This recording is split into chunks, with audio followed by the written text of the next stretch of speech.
Bom dia, pessoal. Estou aqui hoje para mostrar para vocês alguns conteúdos que vem caindo aí no PET, né? E que a gente precisa dar uma reforçadinha, porque não adianta ficar só fazendo exercício, pegando a resposta, enfim, não entender, não compreender o conteúdo, tá? A dimensão discursiva da linguagem, nós vamos falar de funções da linguagem. Mas antes da gente conhecer funções da linguagem, a gente precisa conhecer um pouquinho dos elementos da comunicação, para depois a gente falar sobre funções da linguagem. Então, vocês já viram isso ano passado, no primeiro ano, nós vamos dar uma reforçadinha aqui hoje.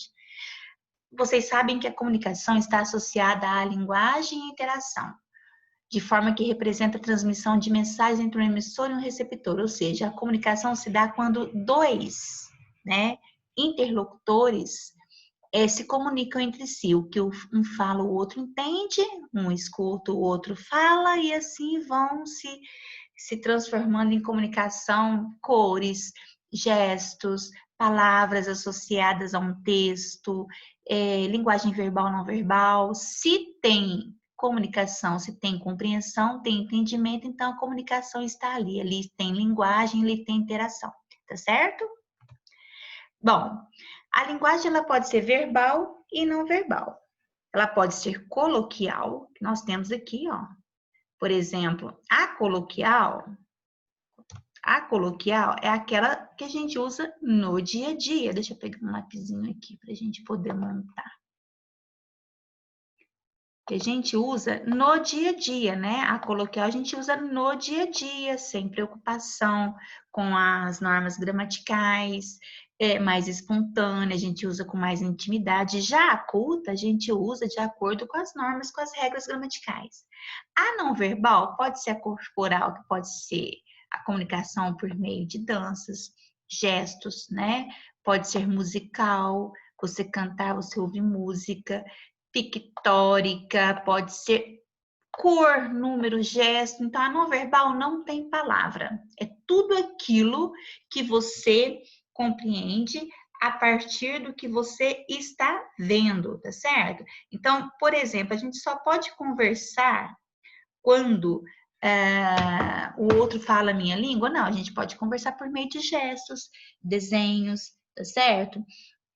Por exemplo, a pictórica aqui é uma imagem, vamos supor um quadro de Van Gogh.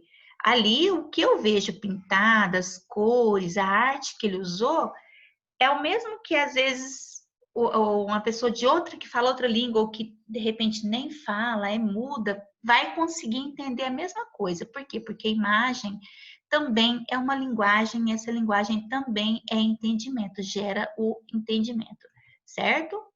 Deixa eu tirar aqui.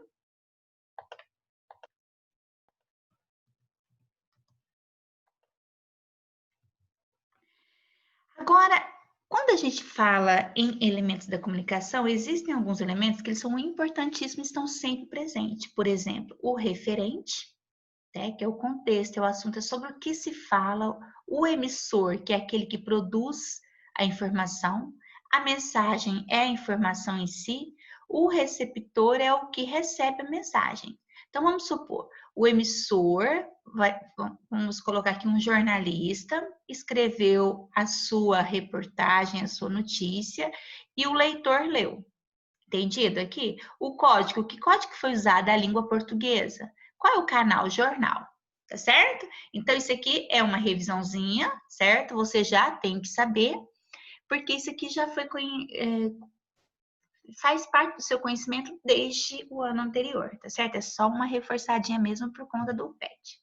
Aqui um desenho para ilustrar que o receptor é aquele que recebe e o emissor é aquele que transmite a mensagem. Aqui está a mensagem que ele está falando. Então, qual é aqui, ó, o canal aqui? O canal é a língua, tá certo? É a fala, é a oralidade, é a conversa, é a prosa. Um escuta e o outro fala. Aqui tem interação, aqui tem comunicação.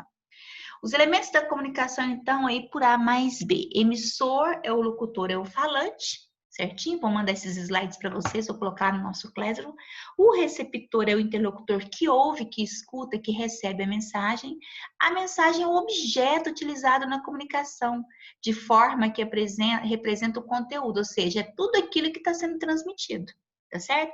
E o código é um conjunto de signos que serão utilizados. Podem ser sinais, podem ser letras, podem ser números, certinho? Canal da comunicação é por meio de quê? Lembra que eu falei ali atrás? O jornalista escreve a notícia e o leitor lê. E qual que é o canal onde essa notícia foi veiculada? No jornal. Então, os canais podem ser jornal, livro, revista, televisão, telefone, dentre outros. O contexto é a situação comunicativa, por exemplo, uma sala de aula. O professor explica um conteúdo, o aluno aprende, escuta, e o contexto é ali, ó, o cotidiano dentro de uma sala de aula.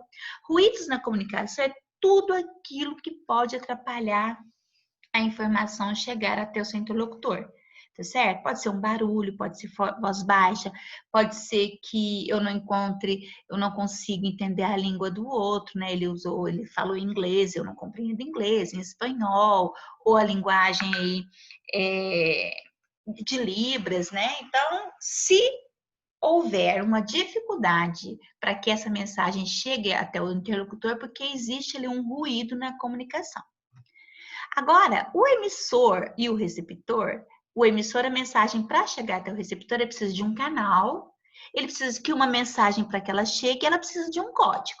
Por exemplo, o emissor está ao telefone, então o canal é o telefone.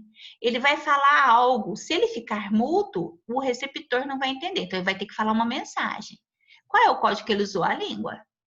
A linguagem, a oralidade, né? Bom, aí chegou aqui no assunto do PET, que são as funções. Todos os gêneros textuais, eles têm uma função. Por exemplo, um bolo, uma receita. Você quer fazer uma receita de bolo e você não sabe como é que faz esse bolo. Aí você vai ler ali a sua receita. Qual, então, a receita de bolo? Ela é um gênero textual e tem uma função, certinho? E essa função... Desculpa, gente. E essa função, ela é ensinar, instruir, ela tem uma, né, todo o texto tem uma função. A receita de bolo é instruir, ensinar, mostrar como é que se faz, certinho? Então, a referencial, vamos começar pela referencial aqui. A referencial, ela é o contexto, ela é baseada, a função dela, por exemplo, um texto jornalístico, precisa de um contexto, precisa de um referente do que se fala. Já a função poética é uma mensagem que ela pode ser emotiva, mas ela está preocupadíssima só com a estrutura, não está preocupada com passar sentimentos, emoção. Por exemplo, um poema ele é emotivo, mas se não tiver em primeira pessoa, ele vai ser simplesmente poético. Por quê? Porque o autor, o poeta, se preocupou somente com as rimas, com a estrutura, com o verso, com a estrofe, não está preocupada com despertar o sentimento subjetivo em quem está lendo. Por exemplo, o eu lírico não está falando dele, no caso da poética. Quando eu falo da função emotiva, eu estou falando de um texto poético, mas ele está numa forma emotiva. O que seria essa forma emotiva, galera? Seria o eu lírico falar dele próprio, dos seus sentimentos, tá certo? O que ele está sentindo naquele momento, qual é os sentimentos dele em relação a outra pessoa. Então, ele usa muito a primeira pessoa, tá certo? O eu, o nós. Então, as funções de linguagem, vocês estão vendo? Elas são 6, tá certo? E todas elas, você vai sempre ver um texto e você vai falar, isso aqui é poético, isso aqui é emotivo, isso aqui é fático. Então, nós vamos ver um pouquinho de cada uma delas, tá bom? Vamos, então, começar pela função emotiva. Ela é utilizada em textos carregados de emoção, sentimentos e subjetividades. Foi o que eu falei para vocês. Olha aqui. Subjetividade é tudo aquilo que o eu lírico lá, ou o narrador, o autor do texto está transmitindo para nós que vamos ler.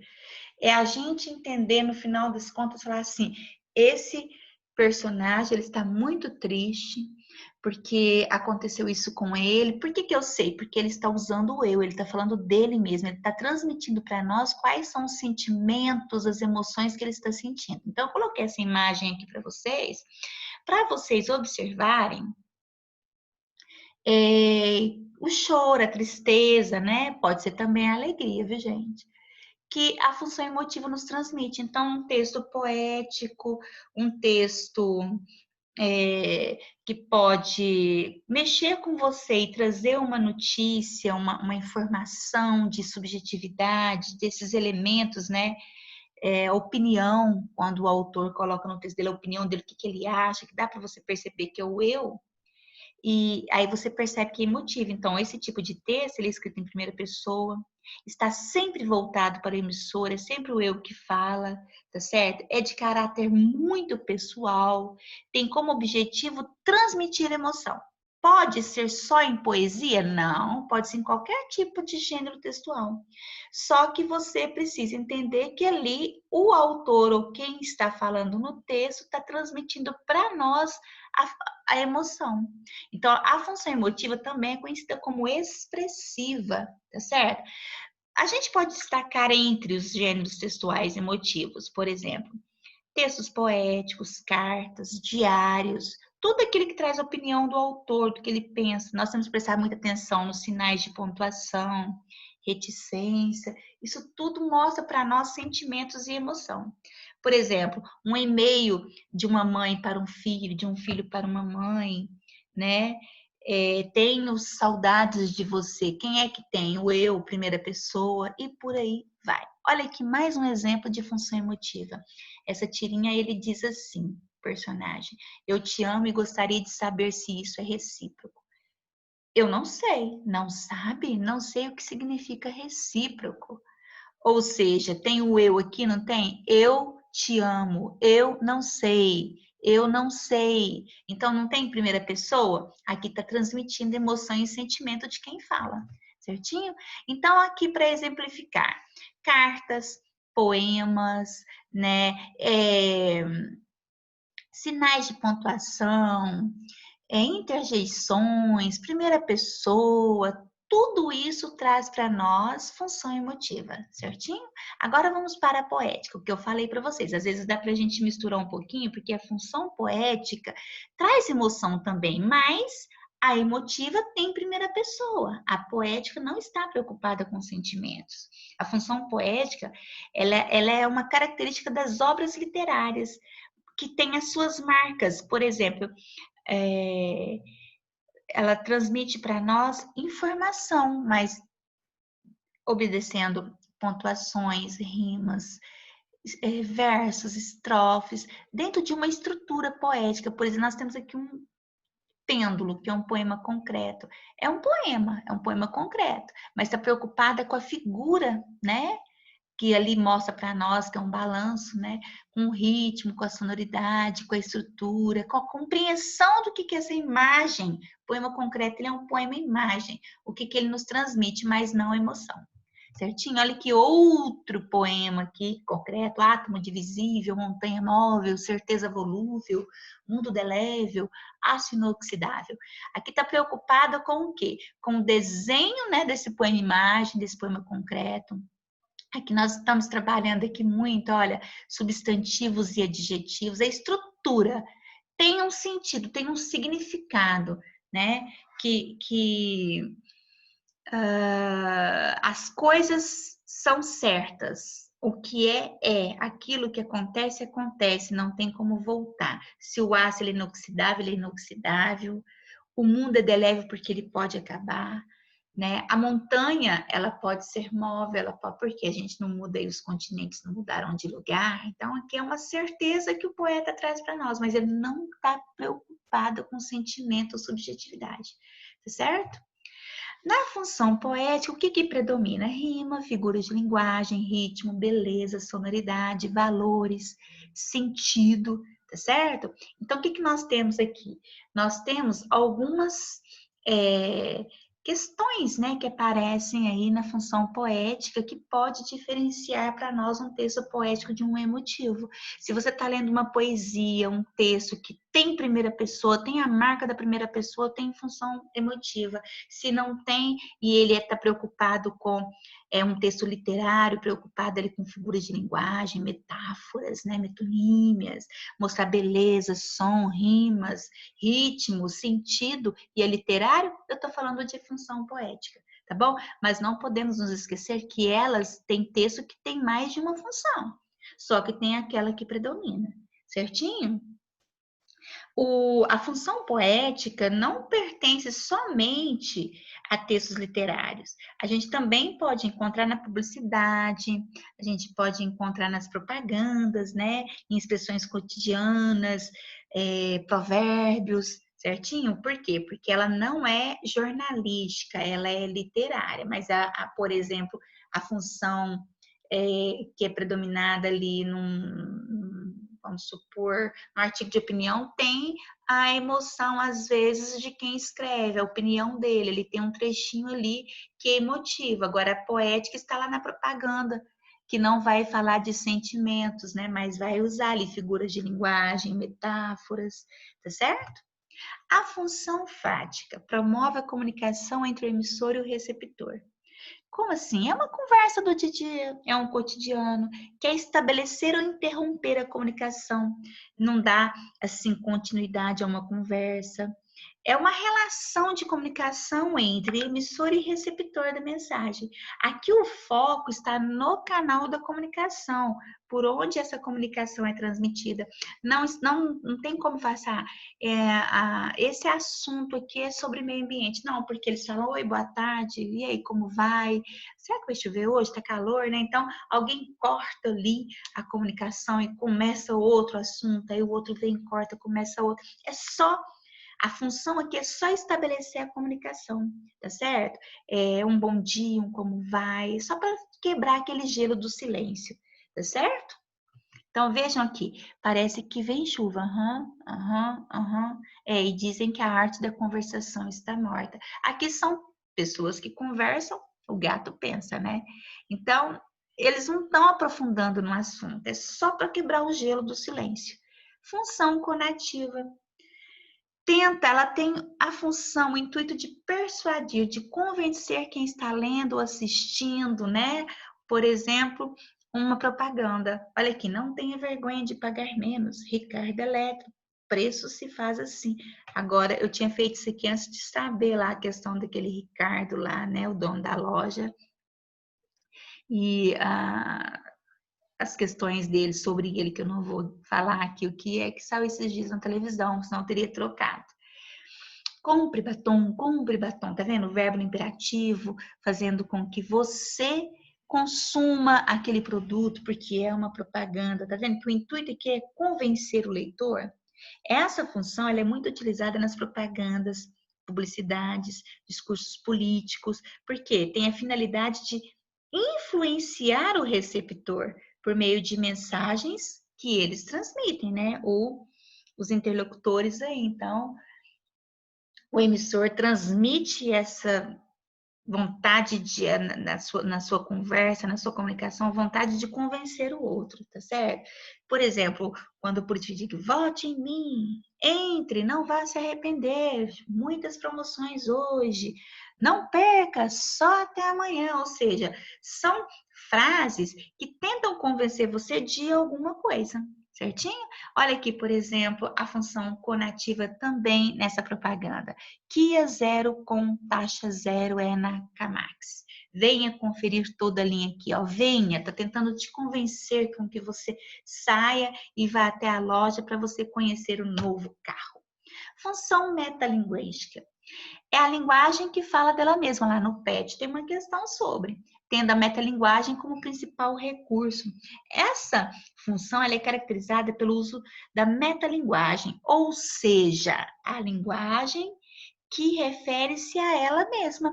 Por exemplo, eu estou fazendo um poema e no meu poema está ensinando como é que se faz um poema, ou seja, é a palavra explicando a própria palavra. Por exemplo, o veículo lá, um dicionário, ali tem palavras e o significado das palavras ali, então é o dicionário ele é metalinguístico, né? Como se fosse um exemplo aí. É explicar o código utilizando o próprio código. Por exemplo, tem até lá no PET um sambinha. O que é um samba? É um samba explicando o que é o samba. Isso é metalinguagem.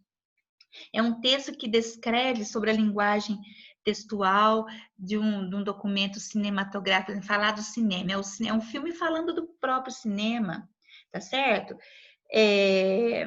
Escrever, definição. Escrever é uma forma de expressão gráfica. Então, eu estou definindo o que é escrever. Então, quando eu defino alguma coisa por ele mesmo, eu estou usando aqui a metalinguagem, tá certo? Olha aqui, um braço, né, uma mão aqui, um antebraço, desenhando o outro. Então, quando eu digo faço um autorretrato, eu desenhando a mim mesma, então ali, aquela imagem não verbal ali, ela é metalinguística, tá certo? Olha aqui o Van Gogh, fazendo o desenho dele mesmo, o autorretrato, ele se pintando, ele está se definindo no quadro, isso é metalinguagem. Agora, a função referencial, ela é denotativa ou informativa. Então, ela está onde? Ela está no texto jornalístico, não pouco no literário. Ele parece mais um informativo, um livro didático, porque o objetivo dele é informar, notificar, é anunciar, indicar uma informação, é uma certeza. Essa função, ela é utilizada muito nas textos jornalísticos, tá certo? É uma função mais usada entre todas, porque a gente passa o dia inteiro se informando, né? Lendo nas redes sociais, num livro, num site que você pegou ali e foi ler, tá certo? Algum blog, bom, enfim. A função referencial, ela é voltada muito para o contexto, né, da comunicação. Ele é escrito em terceira pessoa, quando é emotiva é escrito em primeira pessoa, né? A linguagem referencial a gente pode citar materiais didáticos, textos jornalísticos e científicos. É uma linguagem mais denotativa, ou seja, verdadeira e não conotativa como a literária, tá certo? Informa sempre a respeito de alguma coisa. Por exemplo, aqui, as notícias são bons exemplos de uma função referencial. Eu tenho essa primeira notícia aqui, ó, de acordo com os dados facultados pela Polícia Militar, sobe para 12 o número de vítimas em estado grave após o confronto entre as equipes de futebol nesta quarta-feira, entre os quais 3 mulheres. É uma notícia, é uma informação. O material didático, o livro didático que a gente estuda também é referencial, tá certo? Então, a nossa aulinha de hoje ficou foi sobre funções de linguagem, para a gente finalizar aí o PET, porque esse PET aí está cobrando de vocês funções de linguagem, tá certo? Um abraço, até mais.